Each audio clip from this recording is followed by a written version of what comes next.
Ya, pada lagi apa nih? Ya. 1, 2, 3.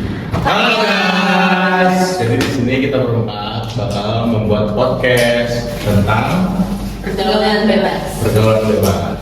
Oke. Menurut Dr. Kartini Kartono, pada buku Patologi Sosial 2, pergaulan bebas merupakan gejala patologi sosial pada remaja yang disebabkan oleh satu bentuk pengabaian sosial sehingga mengakibatkan berkembangnya perilaku menyimpang. Jadi di sini kita bahas apa nih? Pergaulan bebas. Apa yang menurut kalian ada apa aja? Pergaulan bebas. Pergaulan bebas. Nah, Dulu deh. sebenarnya banyak sih kalau pergaulan bebas itu. Tuh, misalkan contoh ya, narkoba itu paling sering. Narkoba, terus ada mabok-mabokan, miras, terus apa lagi kan? Ada seks bebas gitu ya. Iya. Sama ada satu lagi yang tinggal apa? Apa tuh? Rokok. Itu paling sering di rumah. Rokok termasuk tak? Pikir aku, ini maksudnya apa kenangan remaja sendiri ya? Kalau orang Kayaknya gede, maksudnya bukan kenapa iya. Kalau orang udah gede mah, itu sih udah biasa di belum legal kan? Oh iya, kalau belum boleh. Iya. Terus apa lagi nih yang mau kalian tanyain? Yang tepat. Kalian kayak narasumber ya? Iya. Iya ya, boleh. Kalian tahu kasus Berningsan nggak? Sekedar info, Burningsan adalah salah satu nama klub di negara Korea Selatan yang bertempat di daerah Gangnam. Burningsan sendiri diketahui dimiliki oleh artis Korea yang bernama Seungri, mantan anggota Big Bang, boyband di Korea Selatan. Yang itu ada idol K-pop, dia bikin bar, aku nggak tahu ya ini termasuk ke pergaulan bebas atau enggak, tapi menurut aku ini parah banget karena dia bikin bar gede di Gangnam kalau nggak salah, namanya Burningsan. Nama bukan bar sih, kayak klub gitu, klub malam. Terus dia sama teman-temannya bikin kan, terus saat itu dia kayak apa ya, di klub itu ngambilin cewek-cewek yang cakep, terus ada yang di kosa segala macam gitu. Dia bikin mabuk, dikasih obat gitu loh temannya. Aku lupa dikasih obat atau kayak dia bikin mabuk, kayak dibikin gak sadar asal nggak tahu. Terbungkus. Iya, ceweknya nggak sadar, jadi nggak ada persetujuan dari si ceweknya. Dalam keadaan nggak sadar si cewek itu dibawa sampai ke satu ruangan. Iya, ada yang bawa kakak, ada yang bawa kakak. Terus kayak misalnya ada tamu VIP, ada tamu VIP, terus tamu VIP ini request dibawain cewek, dia bakal milih satu cewek yang mungkin dari segi fisik oke ya, dibawain ke ruangan VIP itu. Nah di ruangan VIP benar-benar kayak kedap suara, jadi orang mau teriak minta tolong juga nggak akan kedengaran sampai luar. Iya, Big Bang tau Big Bang kan? Oh. Iya, dia ex Big Bang. So, Mengerikan ya. gue cari deh, Burningsan. Kalau pendapat Raka tentang hal itu gimana? Itu sih bakal sama sebelumnya. Iya. Tuh, itu sih. Terus itu ketahuan nggak? Tahu kan? Dari penjara kan, ada 4 orang kalau misalnya aku lupa siapa aja. Terus yang Seungri ini udah keluar dari penjara, dia mau bikin klub lagi di mana aku lupa. Dia mau bikin klub lagi sekarang. Di luar. Di luar, iya. Masih nggak ada apa-apa ya orangnya. Itu pada keluar. Udah Big Bang udah Udah pada bubar ya? pada keluar. Ada, aku lupa. Ada satu lagi, dia juga idol kan dulunya. Dia temannya Seungri, ini segeng juga. Kelakuannya juga 11-12. Terus dia keluar, tadinya mau lanjut jadi penyanyi, cuma karena di hate, dia bilang karena respon netizen yang negatif, jadi dia nggak mau lanjut jadi penyanyi, mau lanjut jadi produser aja. Kayak ya lu udah ngelakuin hal sejahat itu, apa yang mau expect kan? Bagaimana? Tanggapan lu gimana nih?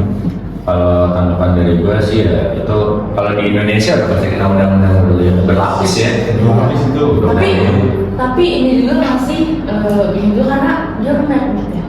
Iya. Tapi pasti ada orang dalam. Pasti. Even dia ada kenalan polisi gitu-gitu loh. Iya, sebab kayak dulu ya. Ya, kayak gitu lah.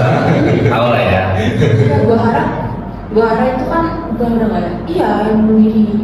Dia sempat ngebantu. Gua harap tuh idol juga. Dia sekarang udah nggak ada bunuh diri. kalau nggak salah. Terus dia sempat ngebantu reporter gitu kalau nggak salah buat selesai kasus ini. Terus pas beritanya belum pasti season 3 salah, dia di hate, terus dia bunuh diri kalau nggak salah. Nggak tahu ya, aku nggak gitu, cuma kalau nggak salah sih kayak gitu. Efeknya sih ya tadi guys. kalau misalnya itu kan kasus di KKN. Kalau misalnya gitu nih,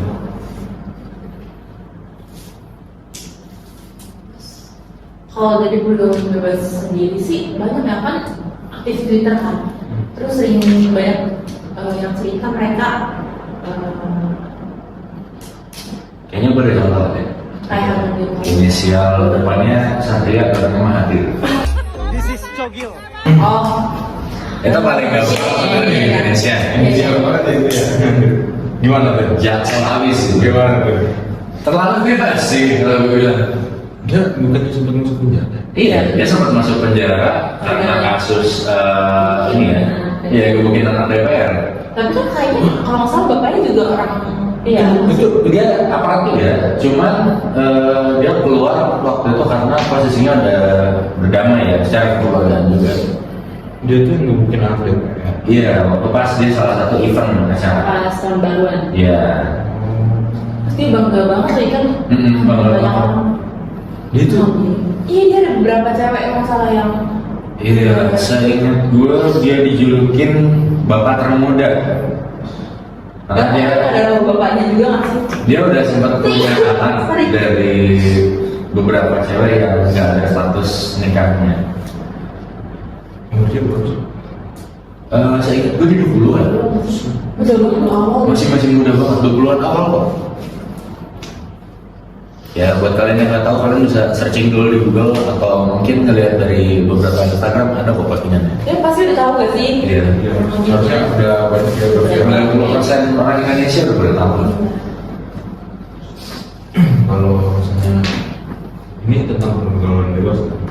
Ya, kalau misalkan amit-amit nih, suatu saat kan kalian pasti berkeluarga dong. Nah, terus kalau misalkan kalian udah mau anak kalian udah ngejaga anak kalian sedemikian rupa, tapi ternyata out of control dia kena pergaulan bebas, mungkin yang mabok-mabokan atau Sebenarnya ya, hal-hal lainnya, apa yang bakal kalian lakukan?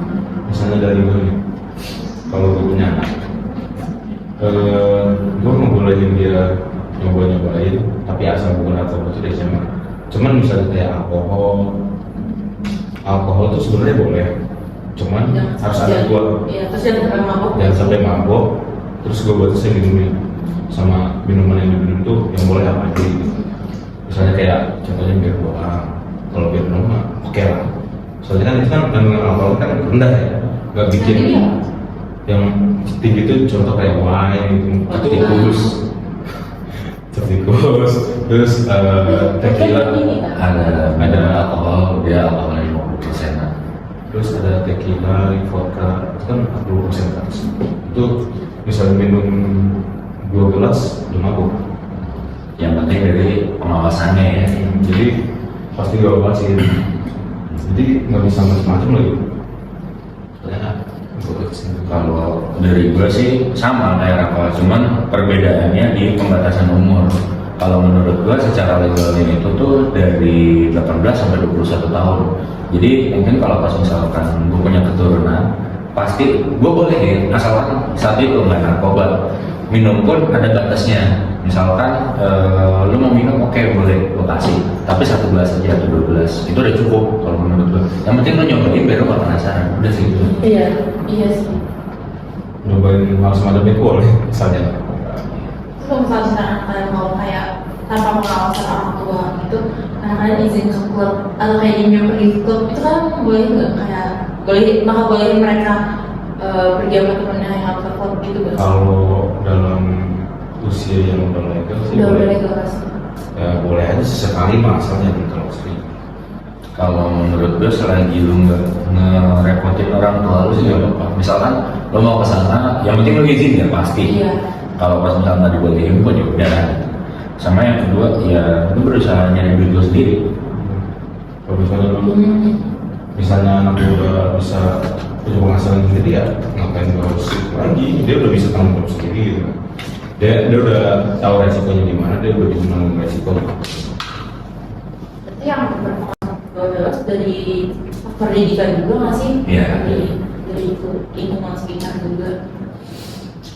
Terus kata-kata ya pergaulan bebas tuh faktornya itu karena si anak tersebut nggak mendapat perhatian dari orang tua. Iya. Jadi dia sih attention di tempat-tempat lain kan sih. Kata-kata itu orang tua itu kan biasanya Sibuk. apa antara sibuk atau nggak bolehin. Mah mau ke ini nggak boleh, sehingga anak itu diem melakukan hal tersebut. Itu yang berbahaya sih menurut gue. Makanya kalau misalnya orang tuanya terbuka, itu anak bakal lebih pengertian. Jadi bakal nurut sama orang tuanya. Kalau misalnya orang tuanya diem-dieman atau sibuk kerja atau nggak ngawasin anaknya, gitu. Iya. Harus ada pengawasan. Soalnya yang gue dengar itu rata-rata anak-anak yang melakukan kejadian itu karena dia tuh hubungan sama orang tua itu udah apa gitu, udah nggak baik tuh, tertutup banget. Kayak gue nanya tentang narkoba nih, kalian ada yang tahu nggak sih kota mana nih yang paling banyak terjerat kasus narkoba? Di luar negeri gak sih? Enggak, di Indonesia. Kalau Indonesia paling sering yang gue dengar itu rata-rata ibu kota Jakarta. Orang pusat gak sih maksudnya kayak? Ya, bisa dibilang kayak pusat perdagangan ya. Tapi pusat perdagangan itu bukan harusnya lebih ketat ya sistem keamanannya. Seharusnya ya, cuman Tapi Orang dari mana-mana tuh nyampe ke Jakarta kayak ya dari luar negeri kan nyampe dulu ke Jakarta. Mungkin mereka stay di Jakarta karena akses kemana-mana lebih gampang kan.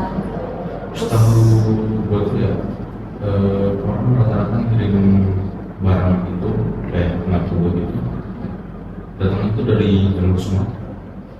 jadi biasanya penyelundupan. Nah, kalian pernah dengar ada kasus ini nggak sih? Yang kayak umpan 10 tahun, 9 tahun, umpan 10 tahun, 90 tahun lolos. Benar nggak? Belum juga Nggak pernah. pernah. Jadi si bos narkoba ini dia menyimpan 10 ton narkoba yang di jalur Sumatera itu ketangkep. Jadi supir semuanya itu ditahan, tapi 90 ton yang lain itu bebas. Jadi 10 ton itu jadi umpan doang. Oh biar nggak apa ya nggak nyanyi lagi misalnya biar fokus ke Biar ke distract masalah juga, itu. distract. Terus orang-orang Ya yang 90 ton lolos, yang 10 ton supirnya ya jadi tahanan. itu mereka tahu mereka mau jadi apa? Tahu? Gak tahu gue tuh Kok mau? tahu. Mungkin lebih Apa ke dijanjiin keterpaksaan banyak ya. ya? Apa Dijanjiin ya paling dijanjiin kayak ya bakal dibebasin ya bantuin kayaknya kayak gitu sih. Kamu diatur juga bisa nggak sih? Bisa dari ancaman. Keluarga lu juga bisa. Tahu keluarga lu apa bisa jadi. Tapi kenapa nggak dibaca? Ya karena kalau dibocorin lebih parah lagi. Iya, Bu. Karena nggak segampang itu sebenarnya. Sebenarnya kalau mau lapor polisi bisa aja kan si supir ini, cuman ya karena Mungkin faktor butuh uang juga. Iya. mungkin dia lagi butuh uang buat keluarganya, dia rela nih ngorbanin dirinya gitu. Yang penting keluarganya hidup. Jadi duitnya dari sebutnya itu dikasih ke keluarganya. Walaupun dengan cara uang haram. Ya gimana kalau nggak susah kan, apalagi di Indonesia gitu. Tapi itu tidak boleh dicontoh ya. Ya nggak boleh dicontoh ya, sebisa mungkin cari kerjaan yang halal. Iya. Terus apa lagi? Masalah itu udah bahas belum? Keluarga cuma ya dari faktor keluarga lingkungan nggak sih? Ya sebenarnya ada faktor diri kita masing-masing sih. Ya tapi kan kalau misalkan lingkungannya juga apa namanya kalau lingkungannya juga nggak baik, ya bisa terpengaruh. Bisa, cuma kita bisa menghindar juga sebenarnya. Iya. Kita udah tahu nih faktor lingkungannya semuanya nggak benar, kita bisa menghindar, jadi nggak bergaul sama mereka. Kalau misalkan keluarganya yang emang benar-benar kan kita nggak bisa hindar. Itu malah gimana sih? Kalau itu gue nggak tahu, mungkin nanti bisa jawab. Ntar gue masih ada salah satu contoh ini lagi ya. Contoh paling akhirnya rata-rata misalkan yang paling sering kita lihat ya slot. Iya. Sekarang Di story nggak sih? Iya. Suka lewat gitu. Entah di story tadi apa, bahkan kadang banyak influencer dari TikTok, iya, mereka ngepromosiin dan segala macam. Contohnya ada salah satu kemarin itu namanya Mak Gila. oh iya. Jadi dia salah satu YouTuber, dia juga seleb Instagram yang ada di Instagram dan TikTok segala macam yang berkontenkan tentang motor. Cuman ternyata dia sempat di endorse sama salah satu web slot. Sampai akhirnya waktu itu dia sempat ditangkap, sempat penjara beberapa bulan, setelah itu keluar. Slot itu kayak gimana sih? Yang gue pernah dengar dari teman-teman gue, kalau lo pernah main Candy Crush, nah permainannya tuh mirip, cuman perbedaannya ibaratnya kayak lo naruh duit. Jadi setiap putaran itu kita taruhan, jadi misalnya pecah kita dapat duit. Itu awalnya dikasih menang dulu ya. Pasti dikasih menang terus, tapi lama-lama gitu kalah. Ya Orang kecanduan juga, maksudnya hasilnya juga ya. masih penasaran. Awal-awal dikasih misalnya dari modal 50.000 bisa jadi 500.000, kan tuh udah penasaran kan, coba lagi lah, terus taruhannya dinaikin tuh, kan udah dapet 500.000 dinaikin, terus misalnya dikasih lagi 1,5 juta dinaikin lagi kan sama dia, terus tiba-tiba ramus, terus dia deposit lagi, kalah lagi, deposit lagi, gitu. Jadi orang tuh bikin berharap bagaimana? Karena berharapnya ya dapat jackpot, dapat duit ya. Ibaratnya cuma for life lah. Iya. Padahal sebenarnya ya itu semua udah diatur sama adminnya gitu. Iya. Kalah-kalah aja nggak sih? Biar yang main game mereka dapat untung. Iya. Ya kali. Menikmati. Oh gitu ya. Itu boleh jadi orang menikmati kan?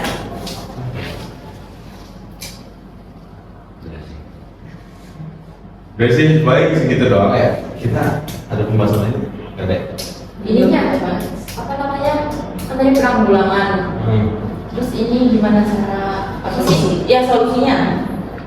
Solusi dalam pertama ada banyak yang kita bahas. Apa aja bisa? Semuanya deh semuanya. Waduh. Yang gampangnya lebih ke menjaga pergaulan. Iya. Iya. Sama ini nggak sih lembaga pendidikan menurut aku ada perannya sih, maksudnya di seks bebas itu ya. Menurut aku penting banget buat anak-anak tuh ngerti atau diajarin sex education gitu loh. Iya. Sebenarnya basicnya kayak lo ngelakuin ini akibatnya apa, gitu. Batasan-batasan yang bisa dinormalisasi sama enggak itu apa, gitu kan sih. Iya. Sebenarnya itu bisa membantu. Terus dari lingkup pertemanan, kayak misalkan yang kita lihat tadi ya, kayak misalkan seks bebas, perjudian, terus juga miras dan segala macam. Menurut gua itu lebih banyak terjadi di lingkup-lingkup yang kurang baik. Misalkan contoh paling kecil aja di jalanan, karena di jalanan itu semua bisa terjadi. Yang paling penting itu kita harus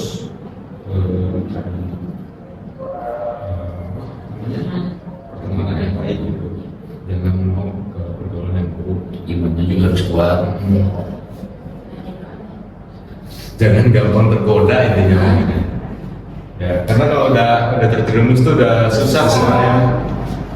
Tapi masih susah nggak sih kayak mau cut off orang, kayak kita tahu dia bohong, tapi kayak benar lama nih, bisa nggak sih mau cut off? Ya udah kita kalau menurut gue ya dari situ dari awal tuh udah bikin deal-dealan aja.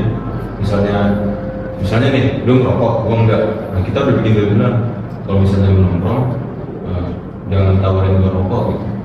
Misalnya ada temenan 10 tahun, terus 9 tahun lama ya udah temenan fine-fine aja. Terus di tahun ke-9, di tahun ke-10 dia tuh baru kayak ada pengaruh buruknya gitu, kayak pelan-pelan agak menjerumusin kita. Tapi kayak kita juga sadar-sadar nggak sadar gitu, awalnya kita nggak notice nih orang kayaknya mendorong gua ke efek negatifnya gitu. Terus lama-lama udah makin jelas nih dia membawanya itu gimana? Lebih ke cepat-cepat nyadarin sih. Iya sih.